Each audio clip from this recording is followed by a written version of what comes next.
دوسرا بشیر بولتا ہے خیر ہے سلطانی جمہور کا غوغا کے شر، تو جہاں کے تازہ فتنوں سے نہیں ہے باخبر. یہ پہلے مشیر کو مخاطب کر کے کہہ رہا، تم واقف نہیں ہو دنیا میں جو نئے نئے فتنے اٹھ گئے ہیں، ابلیسیت کو چیلنج کرنے کے لیے بڑی چیزیں آ گئی ہیں.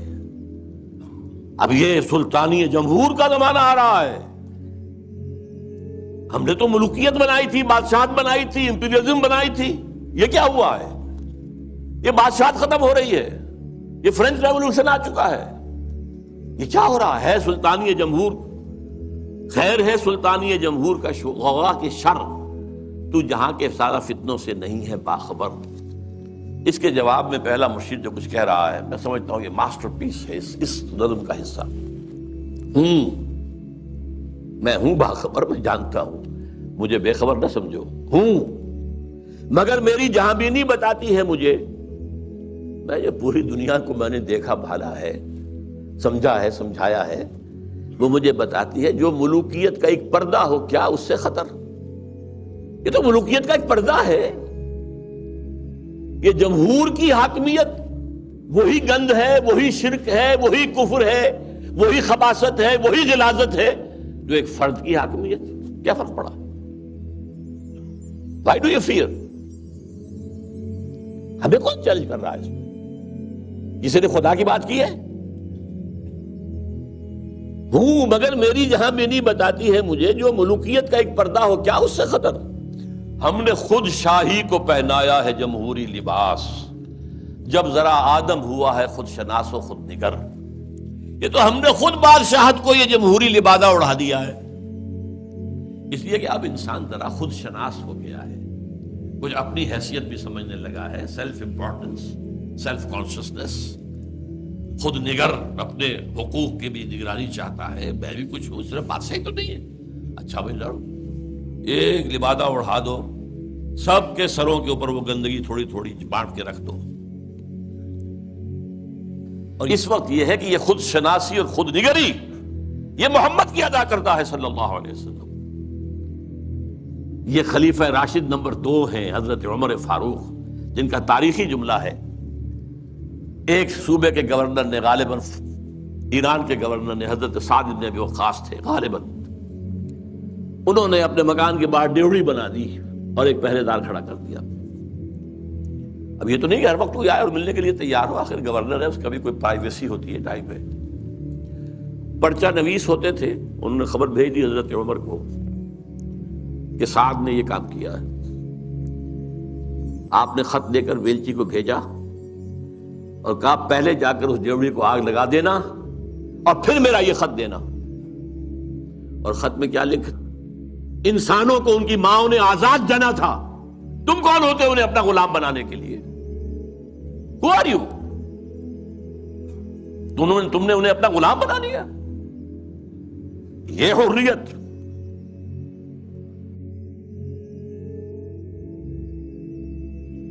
اللہ تعالیٰ خالق ہے، اللہ مالک ہے، اللہ رازق ہے، اللہ حاجت روا ہے، اللہ مشکل کشا ہے. چلیے یہ تو عقیدہ ہو گیا. اللہ بادشاہ ہے، اس کا حکم مانو. ان الحکم الا للہ، بادشاہت اس کی ہے، زمین اس کی ہے، اس پر اس کا حکم نافذ کرو. یہ ہے دین کا وہ حصہ جو لوگوں کے ذہنوں سے نکل گیا. بس توحید، جو بڑے سے بڑے موحدین ہیں وہ بھی توحید فی العقیدہ اور توحید فی الطلب، یہ امام ابن تیمیہ رحمۃ اللہ علیہ نے اضافہ کیا. توحید فی الطلب، لا مطلوب الا اللہ، لا مقصود الا اللہ، لا محبوب الا اللہ. لیکن اس کی توحید کا یہ پہلو، بادشاہ وہ ہے، اس کا حکم چلنا چاہیے. یہ زمین اس کی ہے، کائنات اس کی ہے، آسمانوں میں اسی کا حکم چل رہا ہے. زمین میں فساد ہو گیا، زمین میں بغاوت ہے. اس وقت بدترین شرک جو ہے وہ یہ ہے. بڑے سے بڑے موحدین بھی اس کو نہیں جانتے.